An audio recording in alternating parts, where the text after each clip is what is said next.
नमस्कार, जय हिंद प्यारे साथियों। आइए हम स्वागत करते हैं इस अपने प्यारे से YouTube channel Shivam study station में।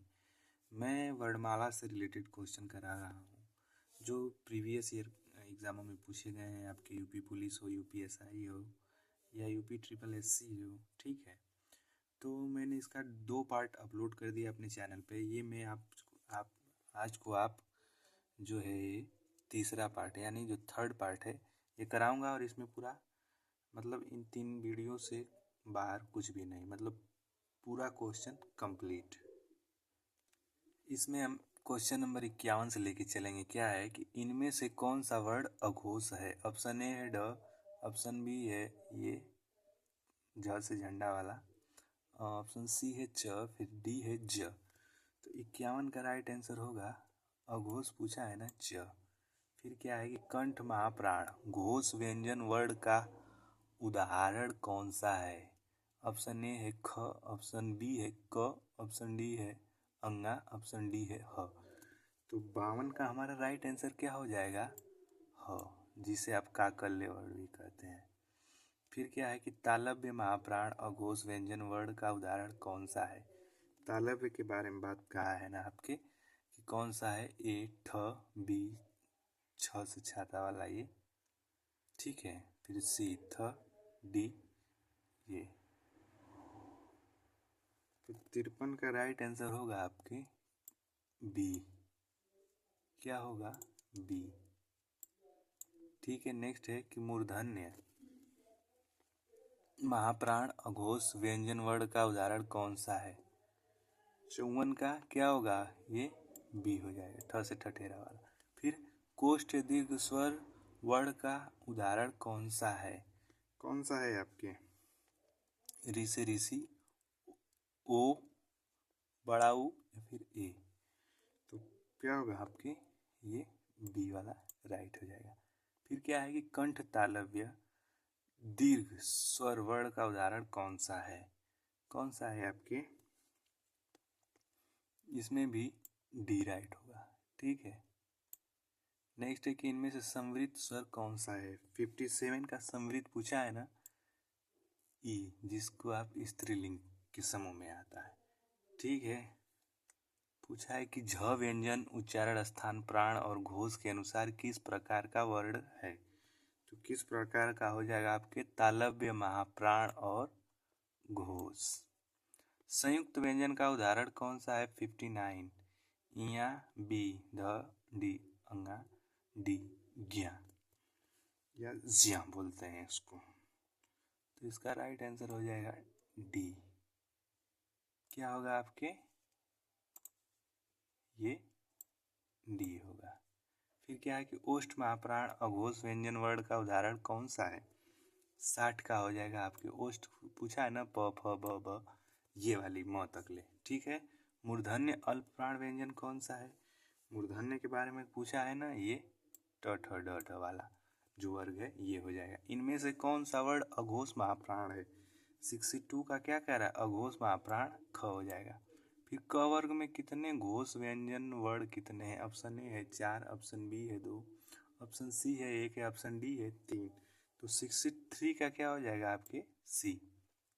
नेक्स्ट है कि सभी स्वर होते हैं, सभी स्वर क्या होते हैं? आपको बता चुका हूँ, क्या होते हैं? अल्प प्राण। ठीक है, 65 है निम्नलिखित में से ओष्ठ्य ध्वनि नहीं है। कौन सी ओष्ठ्य ध्वनि नहीं है आपके? प, फिर भ, ध। देखिए यही नहीं होगी, बाकी ये सब तीनों हो जाएंगी, लेकिन ये ध नहीं होगा। निम्नलिखित में से कौन सा वर्ण घोष महाप्राण है? 66 का क्या होगा? ये ह। ठीक है, नेक्स्ट है कि निम्नलिखित में से असत्य कथन की पहचान कीजिए। सभी विसर्ग सघोष होते हैं, यही आपका। निम्नलिखित व्यंजनों में नासिक के व्यंजन है। 68 का क्या होगा? न, च, ड़ या फिर स। ऑप्शन ए राइट हो जाएगा इसका। 69 क्या है कि निम्नलिखित में से कौन सा उत्तर सही है? ये ऑप्शन है कि अनुस्वार पूर्ण अनुनासिक ध्वनि है, दूसरा है वर्ग का पंचमाक्षर अनुनासिक होता है, तीसरा है अनुनासिक के उच्चारण के दौरान नाक से बहुत कम सांस निकलती है। तो 69 का क्या हो जाएगा? बी, तीनों सही है। फिर क्या है, स्वर रहित व्यंजन। जब स्वर सहित व्यंजन से मिलते हैं तब क्या होता है, बताइए क्या होगा, संयुक्ताक्षर होगा। नेक्स्ट है, कौन सा व्यंजन नासिका द्वारा उच्चारित होता है। नासिका द्वारा कौन सा होता है, कमेंट बॉक्स में कमेंट करिए आप लोग, कौन सा होगा आपके, ए हो जाएगा। ठीक है, य र ल व कौन सा है, तो बता ही चुका हूँ कि इस किस में आएंगे, आपके अंतस्थ में आएंगे। निम्नलिखित में से सही विकल्प का चयन करें। जो वर्ड स्वर की सहायता से बोले जाए उन्हें क्या कहते हैं, क्या कहेंगे, उन्हें हम व्यंजन कहेंगे। ठीक है, जो स्वर की सहायता से बोले जाते हैं। निम्नलिखित में से उस विकल्प का चयन करें जो बताता है कि व्यंजन को स्वर रहित दिखाने के लिए किस चिन्ह का उपयोग किया जाता है। किसका करेंगे, हलंत, नीचे लगता है ना हलंत। फिर क्या है कि स्वर व दीर्घ इनमें से किसके प्रकार हैं, किसके प्रकार हैं, स्वर, ह्रस्व व दीर्घ किसके हैं, स्वर के। इनमें से कौन सा उसमें व्यंजन है, कौन सा है आपके, श। निम्न में से दंत ध्वनि है 77 का क्या है, ख, च, न या फिर फ, तो क्या होगा आपके न। निम्न में से कौन सा वर्ड अघोष है, कौन सा है वर्ड अघोष है, आपके क हो जाएगा। ठीक है, अयोगवाह कहा जाता है। अयोगवाह आप किसको कहेंगे, अनुस्वार एवं विसर्ग को, किसको कहेंगे, अनुस्वार एवं विसर्ग को। फिर 80 क्या है कि पुलुत स्वर कौन सा है, ओम होगा फिर, या ओम, या सी ओम, या ओम, तो इसका राइट आंसर होगा ओम, राम, ये होता है। ठीक है, 81 का उच्चारण स्थान की दृष्टि से कौन सा विकल्प शुद्ध है, कौन सा विकल्प शुद्ध है, श दंते से।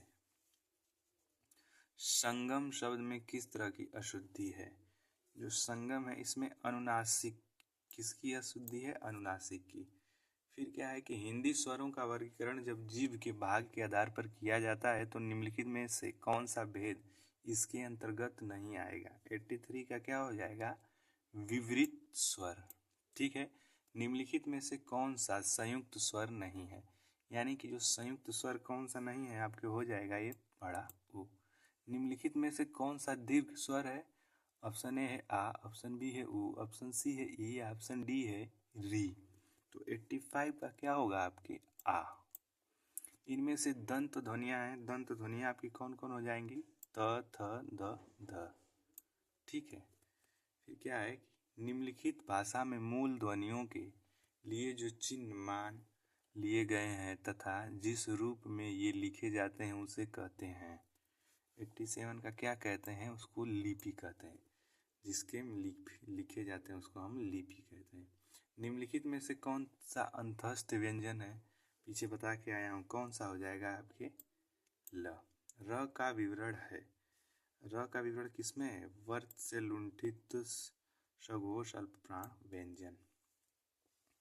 फिर क्या है कि दांत और जीभ के स्पर्श से बोले जाने वाले वर्ण को क्या कहते हैं, क्या कहते हैं आप, दंत कहेंगे। ठीक है, अंतस्थ और ऊष्म वर्ण कितने हैं, अंतस्थ और ऊष्म वर्ण यानी कि दोनों को मिला के पूछ रहा है, तो 4 + 4 8 हो जाएंगे।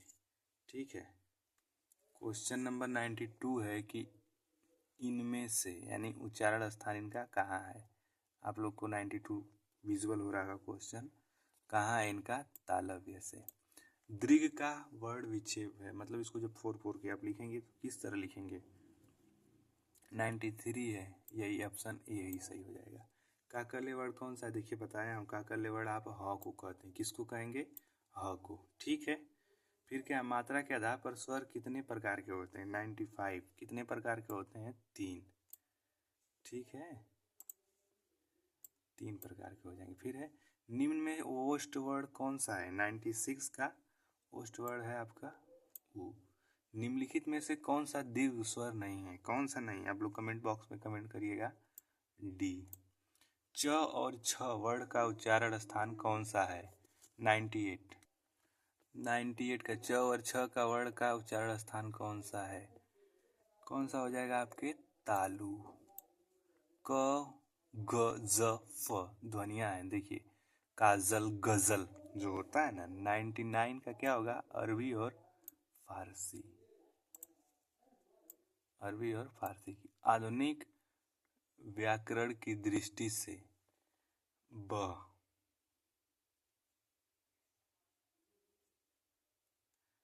आधुनिक व्याकरण की दृष्टि से ब वर्ण का वैशिष्ट है। कौन सा हो जाएगा आपके? बी। ये ठीक है, आप लोगों को विजुअल हो रहा होगा ना, बी हो जाएगा। ठीक। क्वेश्चन नंबर 101 क्या कह रहा है कि स्वर ध्वनि के प्रकार हैं। ऑप्शन ए है दीर्घ, ऑप्शन बी है प्लूत, ऑप्शन सी है ह्रस्व या उपयुक्त तीनों। तो इसका तीनों हो जाएगा। ठीक है सभी। इनमें से कौन सा वर्ड स्वर है? स्वर साफ साफ दिखाई दे रहा है, बाकी सब व्यंजन है। निम्नलिखित में से कौन सा ट वर्ग का नहीं है, यानी कि ट वर्ग में कौन सा नहीं आएगा, ये भी साफ साफ दिखाई दे रहा है कि ये नहीं आएगा। निम्नलिखित में से किस शब्द में द्वित्व व्यंजन है? बताया था पीछे, दिल्ली हो, कुत्ता हो, सत्ता हो। निम्नलिखित में से कौन सा वर्ड अंतस्थ नहीं है? य, र, ल, व हो जाएंगे, यह नहीं होगा। कौन सा नहीं होगा आपके? ह, काकल्य में आएगा। ठीक है। नेक्स्ट है कि क्वेश्चन नंबर 5-6 कि हिंदी शब्दकोश के अनुसार संतान, सकल, संचल, सक्षम शब्दों का सही क्रम। पहले 6 वाला है ना, इसी को पहले लेके आ जाइए, क के बाद 6। ठीक है। 106 का डी, संतान, सकल, सक्षम, संचल।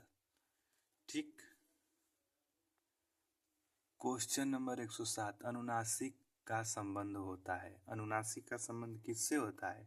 नाक और मुख से। फ का उच्चारण स्थान है, क्या होगा फ का उच्चारण स्थान? ओष्ठ। तो ये रही वर्णमाला से जितने भी क्वेश्चन आए थे प्रीवियस ईयर में, हमने करा दिए हैं। ठीक है। ये देखिए मैंने अपने चैनल पे करा रखा है, 2 वीडियो देखिए। वर्णमाला की ये प्रथम हो गई, ये द्वितीय और ये तृतीय, यानी कि 3 वीडियो में हमने वर्णमाला के जितने भी क्वेश्चन थे सबका द एंड कर दिया है। तो दोस्तों थैंक यू एंड धन्यवाद। Please subscribe my channel Shivam study station. ठीक है। थैंक यू, धन्यवाद, bye bye, take care and best of luck.